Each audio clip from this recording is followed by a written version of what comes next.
बड़ी खबर straight of Hormuz से जुड़ी हुई है। एलएनजी से लोडेड भारतीय झंडे वाला एक जहाज अभी भी हॉर्मुज के समुद्र से निकला है।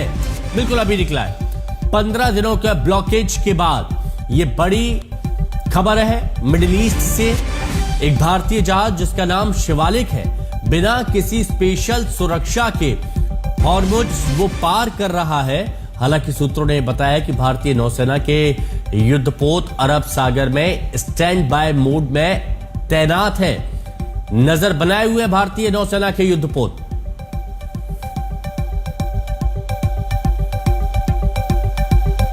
प्रणय हमारे सहयोगी इस वक्त हमारे साथ में जुड़ चुके हैं। प्रणय, बहुत अहम ये वक्त भी है जब भारतीय जहाज शिवालिक जो इस वक्त हॉर्मुज स्ट्रेट से निकल रहा है, और यह भी खबर आ रही है कि भारतीय नौसेना के युद्धपोत अरब सागर में स्टैंड बाय मोड पर है। यह बहुत क्रूशियल टाइम है। ये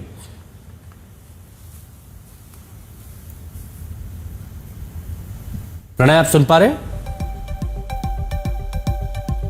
दोबारा जोड़ने की कोशिश करेंगे हमारे सहयोगी प्रणय उपाध्याय से, लेकिन अभी आपको यह बड़ी खबर हम आपको बता दें कि भारतीय झंडे वाला बड़ी खबर जो स्ट्रेट हॉर्मुज से है कि एलएनजी से लोडेड भारतीय झंडे वाला एक जहाज अभी हॉर्मुज की खाड़ी से निकल रहा है। 15 दिनों का ब्लॉकेज था, 15 दिनों से फंसा हुआ था, और अब भारतीय जहाज जिसका नाम शिवालिक बताया जा रहा है वो बिना किसी स्पेशल सुरक्षा के हॉर्मुज पार कर रहा है। हालांकि सूत्रों ने यह भी बताया कि भारतीय नौसेना के युद्धपोत जो है वो अरब सागर में स्टैंड बाय मोड में तैनात है और स्थिति पर नजर बनाए हुए हैं। तो अरब सागर में भारतीय नौसेना इस वक्त अलर्ट मोड पर है, और जो भारतीय जहाज वहां पर फंसे हुए हैं लिक्विफाइड नेचुरल गैस के साथ, अब वो वहां से निकल रहे हैं। एक और बड़ी खबर आपको बताते हैं। ईरानी विदेश मंत्री सैयद अब्बास अराक्ची ने अमेरिका के रूसी तेल पर रुख की कड़ी आलोचना करते हुए कहा है कि व्हाइट हाउस अब भारत समेत दुनिया के देशों से रूसी कच्चा तेल खरीदने की भीख मांग रहा है।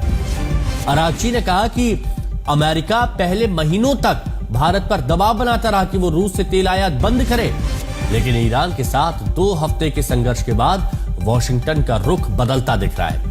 यूरोपीय देशों ने ईरान के खिलाफ गैर कानूनी लड़ाई का समर्थन किया क्योंकि उन्हें उम्मीद थी कि बदले में उन्हें रूस के खिलाफ अमेरिका का समर्थन मिलेगा। तो अब आप कह सकते हैं कि ईरान चुटकी ले रहा है और ये अमेरिका पर तंज भी कसा जा रहा है, या फिर आप कह सकते हैं कि अपने शब्दों में अमेरिका का मजाक ईरान की तरफ से उड़ाया जा रहा है, जिसमें सैयद अब्बास अराक्ची ईरान के विदेश मंत्री हैं। वो ये कह रहे हैं कि तेल पर जो कड़ा रुख, अमेरिका के रूसी तेल पर कड़ा रुख की जो आलोचना की थी, अब व्हाइट हाउस अब भारत समेत दुनिया के देशों से रूसी कच्चे तेल खरीदने की भीख मांग रहा है अमेरिका। अराक्ची कह रहे हैं, अब्बास अराक्ची, कि अमेरिका पहले महीनों तक भारत पर दबाव बनाता रहा कि रूस से तेल आयात बंद करे, लेकिन सिर्फ 2 हफ्ते का संघर्ष ईरान से और उसके बाद वॉशिंगटन का रुख बदल गया। यूरोपीय देशों ने ईरान के खिलाफ गैर कानूनी लड़ाई का समर्थन किया।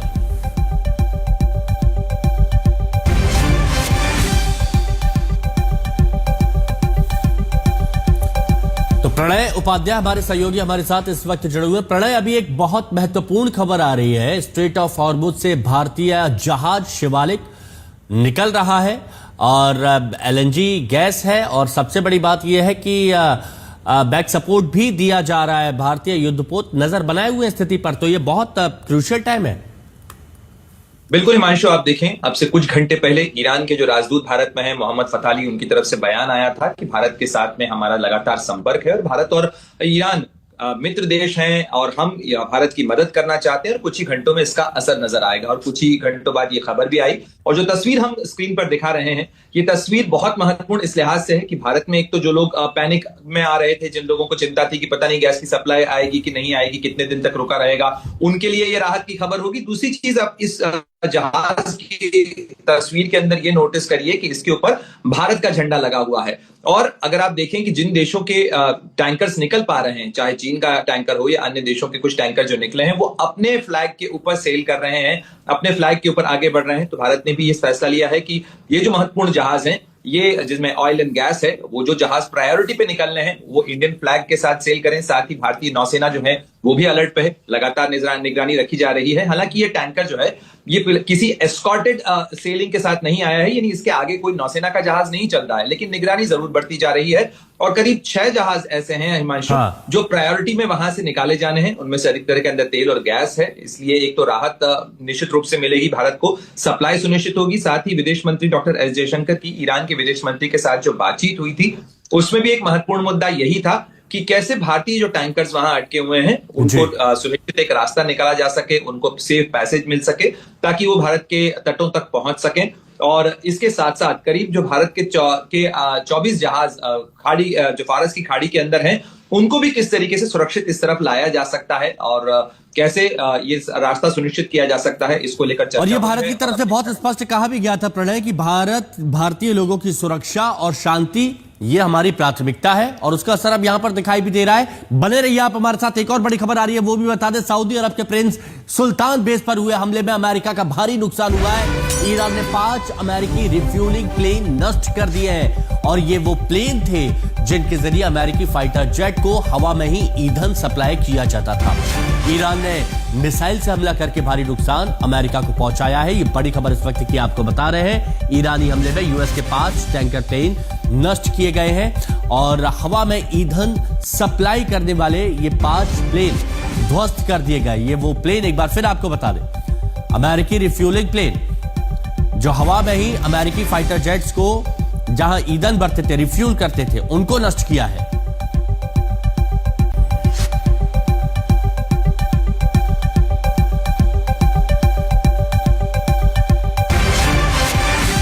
तो एक के बाद एक बड़ी खबर आ रही है। एक और बड़ी खबर इस दौरान आपको बता दें, अमेरिका ने ईरान के शीर्ष नेताओं के बारे में जानकारी देने पर $1 करोड़ तक इनाम देने की घोषणा की है। यह बड़ी खबर आपको बता रहे हैं।